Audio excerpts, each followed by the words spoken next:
9월 17일 수요일 하나님 말씀 로마서 7장 1절부터 6절입니다. 함께 교독하겠습니다. 형제들아 내가 법 아는 자들에게 말하노니 너희는 그 법이 사람이 살 동안만 그를 주관하는 줄 알지 못하느냐? 남편이 있는 여인이 그 남편 생전에는 법으로 그에게 매인 바 되나 만일 그 남편이 죽으면 남편의 법에서 벗어나느니라. 그러므로 만일 그 남편 생전에 다른 남자에게 가면 음녀라. 그러나 만일 남편이 죽으면 그 법에서 자유롭게 되나니 다른 남자에게 갈지라도 음녀가 되지 아니하느니라. 그러므로 내 형제들아 너희도 그리스도의 몸으로 말미암아 율법에 대하여 죽임을 당하였으니 이는 다르니 곧 죽은 자 가운데서 살아나신 이에게 가서 우리가 하나님을 위하여 열매를 맺게 하려 함이라. 우리가 육신에 있을 때에는 율법으로 말미암는 죄의 정욕이 우리 지체 중에 역사하여 우리로 사망을 위하여 열매 맺게 하였더니 이제는 우리가 얽매였던 것에 대하여 죽었으므로 율법에서 벗어났으니 이러므로 우리가 영의 새로운 것으로 섬길 것이요 율법 조문에 묵은 것으로 아니할지니라. 아멘. 이것은 하나님의 말씀입니다. 7장에서 이제 율법과 은혜 받은 사람과의 관계, 그러니까 그리스도의 십자가의 은혜를 받은 사람과 율법과의 관계에 대해서 설명하는 장면이 7장에 쭉 등장을 합니다. 오늘은 그 첫 번째 부분인데 본문 말씀 같이 한번 쭉 보고요. 그리고 적용할 거 저희 같이 좀 나눠보겠습니다. 율법과 은혜 받은 나의 관계를 오늘 본문이 어떻게 설명을 하냐면 그 법의 지배를 받는 사람, 또 남편의 지배 아래에 있는 아내, 요것과 관련해서 설명을 합니다. 자, 1절 같이 읽읍시다. 시작. 형제들아 내가 법 아는 자들에게 말하노니 너희는 그 법이 사람이 살 동안만 그를 주관하는 줄 알지 못하느냐? 자, 죽은 자에게 그 법은 적용된다, 안 된다? 안 된다. 이게 상식인 거죠. 적용하지 않을 뿐더러 적용시킬 수도 없다. 이게 이제 전제가 되는 거예요. 예를 하나 드는데 2절 같이 읽읍시다. 시작. 남편이 있는 여인이 그 남편 생전에는 법으로 그에게 매인 바 되나 만일 그 남편이 죽으면 남편의 법에서 벗어나느니라. 아내가 어떻게 자유로울 수 있는가? 남편이 죽으면 자유로워진다는 거죠. 남편의 죽음으로 아내는 새로운 인생을 살아갈 수 있게 돼요. 그런데 그것은 음행이 아니라 당연한 아내의 권리가 되는 거죠. 이걸 3절이 설명합니다. 시작. 그러므로 만일 그 남편 생전에 다른 남자에게 가면 음녀라. 그러나 만일 남편이 죽으면 그 법에서 자유롭게 되나니 다른 남자에게 갈지라도 음녀가 되지 아니하느니라. 남편이 있는 상태에서 다른 남편에게 간다면 그것은 불륜이 되겠죠. 그러니까 그것은 정당하지 않은 거죠. 그런데 남편이 죽은 이후라면 그것은 당연한 이 아내의 권리가 되겠죠. 그것은 아무 문제가 되지 않는 거죠. 그러니까 율법과 은혜를 받은 성도, 죄사함의 은혜를 받은 성도와의 관계를 지금 이렇게 표현하는 거예요. 정리를 해보면 이렇죠. 율법에 대해서 죽고 더 이상 율법의 영향 아래 있지 않게 된 거죠. 그러니까 쉽게 말하면 율법이 내 남편이었는데 이제 율법이라는 남편이 죽은 거예요. 네, 그러면 더 이상 여기에 영향을 받지 않죠. 근데 율법이라는 남편이 죽고 새로운 남편, 이해를 돕기 위해 새로운 남편, 예수 그리스도의 십자가, 즉 믿음이라는 방법이죠. 이 믿음이라는 방법이 새로 생기면 우리는 이 믿음이라는 방법에 영향을 받으면 되고 지배를 받으면 되는 거죠. 이걸 믿음이라는 방법이라고 이야기를 하죠. 그래서 이 믿음이라는 방법, 구체적으로 예수 그리스도의 십자가의 죽으심을 통해서 우리에게 주신 은혜에 대해서 우리가 산 거죠. 그러니까 이제부터는 이 율법 아래에 있지 않고 이 은혜와 믿음의 법 아래에 있는 거니까 여기에 영향을 받으면 돼요. 자, 4절 같이 읽읍시다. 시작. 그러므로 내 형제들아 너희도 그리스도의 몸으로 말미암아 율법에 대하여 죽임을 당하였으니 이는 다른 곧 죽은 자 가운데서 살아나신 이에게 가서 우리가 하나님을 위하여 열매를 맺게 하려 합니다. 이제는 율법의 영향 아래, 지배 아래 있지 않아요. 그게 우리에게 무언가를 적용할 수 없어요. 그리고 적용시킬 수도 없죠. 대신 은혜의 통로가 되신 예수 그리스도를 통한 믿음의 법에 지배를 받으면 되는 거죠. 그렇죠? 아까 반복했던 이야기가 계속해서 반복이 되죠. 그렇다면 중요한 게 있죠. 새로운 믿음이라는 방법, 율법이 아닌 우리를 구원하시는 믿음이라는 방법, 즉 예수 그리스도의 십자가를 의미하는 거죠. 이것의 영향을 받으려면 지속적으로 우리가 어디 붙어 있어야 되냐면 율법이 아니라 여기에 붙어 있어야 되는 거죠. 요한복음 15장에 참포도나무 비유가 나오죠. 그 참포도나무는 주님이시고 가지가 우리잖아요. 가지가 참포도나무에 붙어 있으면 가지에 뭐가 생겨요? 열매가 생기는 거죠. 그러니까 참포도나무이신 예수께 가지인 우리가 붙어 있을 때 열매가 생기는 거죠. 그죠? 그러므로 중요한 게 이제는 죽어버린 율법이 아니라 이제는 새롭게 산 예전 남편 이거 필요 없어요. 이제 새로운 남편 이해를 돕기 위해서 예수 그리스도의 십자가라는 믿음의 방법 아래 우리가 연결되어 있어야 되죠. 여기 붙어 있으면 돼요. 여기 붙어 있으면 자연스럽게 그 믿음의 법이 우리에게 주는 영향력을 받게 되고 열매를 얻게 되겠죠. 요즘 4절이 그 이야기예요. 5절 같이 읽읍시다. 시작. 우리가 육신에 있을 때 율법으로 말미암는 죄의 정욕이 우리 지체 중에 역사하여 우리로 사망을 위하여 열매를 맺게 하였더니 율법을 알고 율법을 배우고 율법을 지키는 사람에게 죄의 정욕이 없어지나요? 아니죠. 네. 죄의 정욕이 없애주는 게 아니에요. 율법은 그럼에도 불구하고 그 정욕이 내게 있다는 걸 알려주는 존재지 이 죄의 정욕을 사라지게 하는 기능은 없어요. 율법이 있기 때문에 내가 기준 미달이구나, 함량 미달이구나, 내가 죄인이구나 이렇게 하지 말라고 하는데 나는 그렇게 하고 있구나 이걸 알게 되는 거지 그렇게 하지 말라고 해서 내가 그렇게 안 하는 것도 아니고 율법에 그렇게 하라고 해서 내가 그렇게 하는 것도 아니잖아요. 이 본문이 그걸 얘기하는 거예요. 율법이 죄의 정욕을 사라지게 하지 못하는 거죠. 율법의 기능이 있기는 해요. 일부 행위는 통제가 가능합니다. 하라는 게 있고 하지 말라는 게 있으니까 일부 통제 가능한 부분이 있긴 하지만 나를 완전히 바꾸어 놓지는 못하는 거죠. 나를 완전히 바꾸어 놓지 못하니까 계속 우리는 뭐예요? 죄 가운데 있게 되고 죄의 열매를 얻게 되죠. 그래서 5절 마지막에 보면 우리로 사망을 위하여 열매를 맺게 한다. 그게 율법 아래에 있는 우리가 보게 되는 결론인 거죠. 우리는 결국 죄를 향해 달려가고 있구나. 우리는 나 자신을 건져낼 수 없구나. 율법에 비추어 보면 나는 함량 미달, 기준 미달이구나. 이것만 알게 되는 거죠.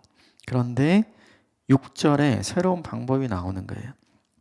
같이 읽읍시다. 시작.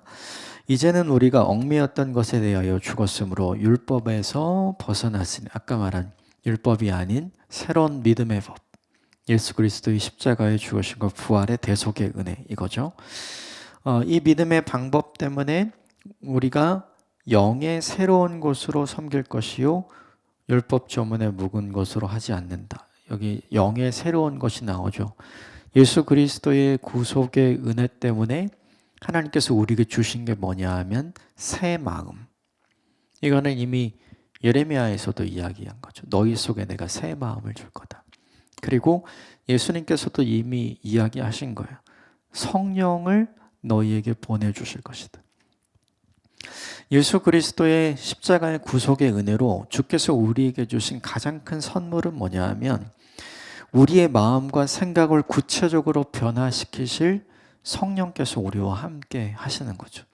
이것이 뭘 바꾸냐 하면 율법이 하지 말라고 하는 거, 율법이 하라고 하는 것을 내가 기꺼이 따를 수 있는 존재가 되도록 나를 바꾸기 시작해요. 이게 가장 큰 변화인 거죠. 이것은 율법에 매여 있지 않는 거예요. 이것은 율법을 무너뜨리지 않습니다. 이것은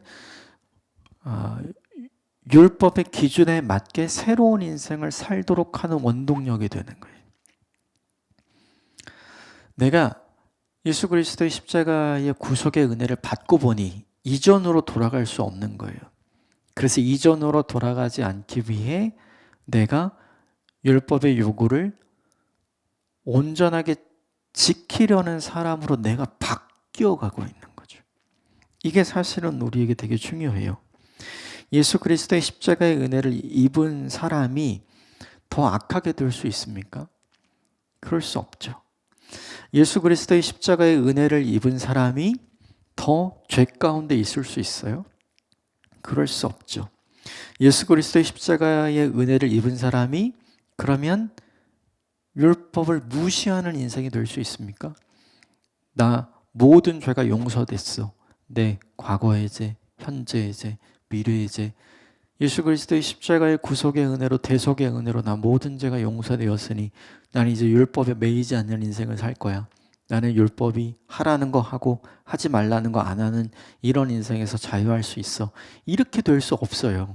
오히려 내게 주신 그 구속의 은혜가 얼마나 큰지, 죄사함의 은혜가 얼마나 큰지를 알기 때문에 내가 이제는 저 율법의 요구를 기쁨으로 따르는 인생을 살겠어. 저것을 추구하는 인생을 살겠어. 이걸 자연스럽게 받아들이게 되죠. 그러므로 성령의 충만한 은혜를 덧입고 예수 그리스도의 구속의 은혜를 덧입은 사람은 율법을 무시하며 사는 사람이 되지 않아요. 오히려 율법을 귀하게 여기고 그것을 따르는 인생이 되려고 열심히 자발적으로 노력하는 인생이 되는 거죠. 만약에 그렇지 않다면 그 신앙은 문제가 있는 거예요. 너의 과거의 죄, 현재의 죄, 미래의 모든 죄를 예수 그리스도께서 십자가에 달려 죽으심으로 그리고 부활하심으로 다 해결하셨지 않냐. 너는 이제 마음대로 살아도 돼.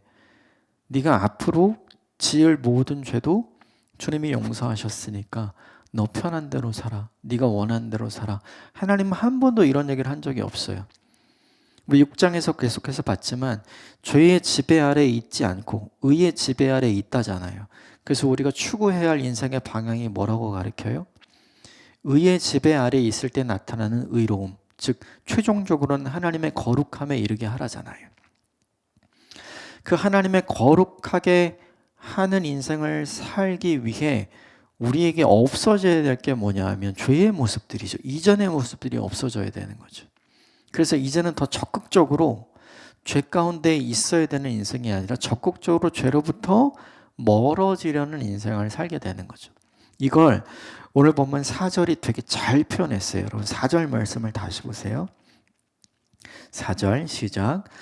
그러므로 내 형제들아 너희도 그리스도의 몸으로 말미암아 율법에 대하여 죽임을 당하였으니 이는 다른 이 곧 죽은 자 가운데서 살아나신 이에게 가서 우리가 하나님을 위하여 열매 맺게 하려 함이로다.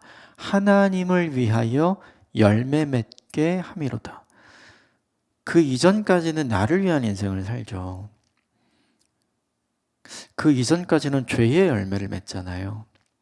그런데 예수 그리스도의 십자가의 구속의 은혜를 덧입고 나면 사람이 바뀌는 거예요. 율법이 아니라 믿음의 법 아래, 그 믿음의 법 지배 아래 있으면 바뀌는 거죠. 하나님을 위해 열매가 맺혀지는 인생을 살도록. 아까 참포도나무 비유 얘기했잖아요. 참포도나무에 가지가 붙어 있으면 열매가 맺히잖아요. 그죠? 그럼 되게 중요한 게 이 열매는 악한 열매일까요? 아니요. 가지가 참포도나무에 붙어 있으면 악한 열매가 나올 수 없죠. 가지가 주님께 붙어 있으면 주님이 맺으시는 의의 열매가 나오겠죠.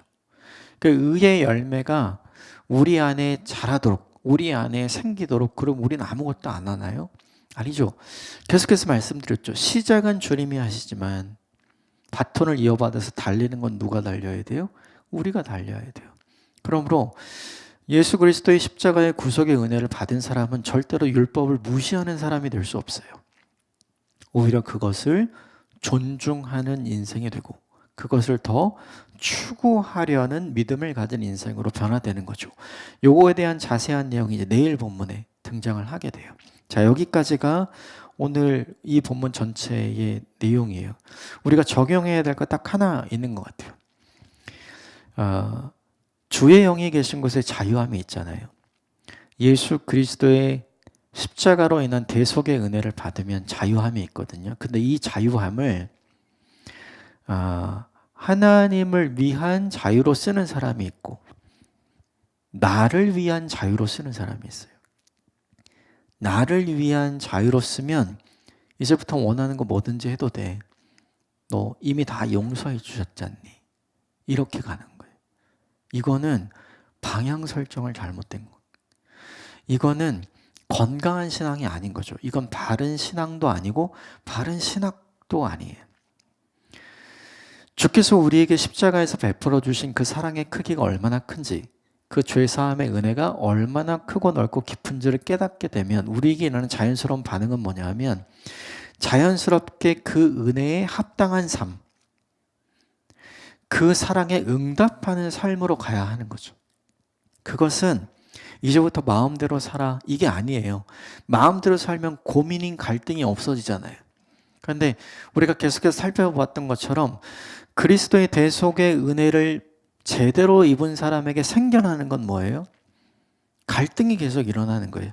이전에 고민하지 않고 먹던 거를 이제는 이걸 먹고 싶은데 계속 고민이 생겨서 안 먹게 되는 거죠.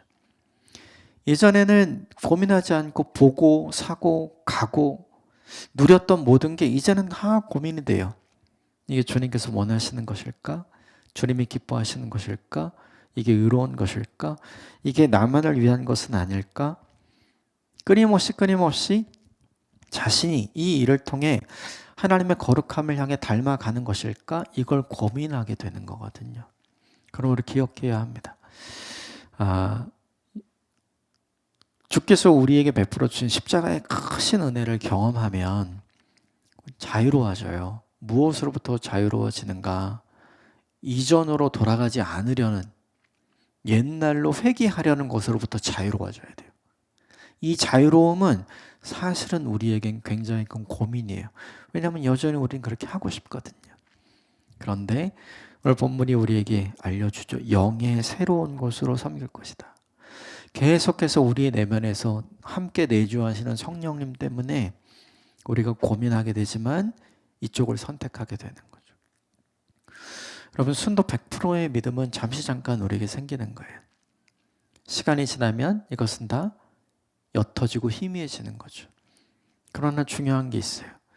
그럼에도 불구하고 계속해서 성령께서는 우리에게 말씀하시고 성령께서 우리가 가야 할 인생의 방향을 알려주시죠.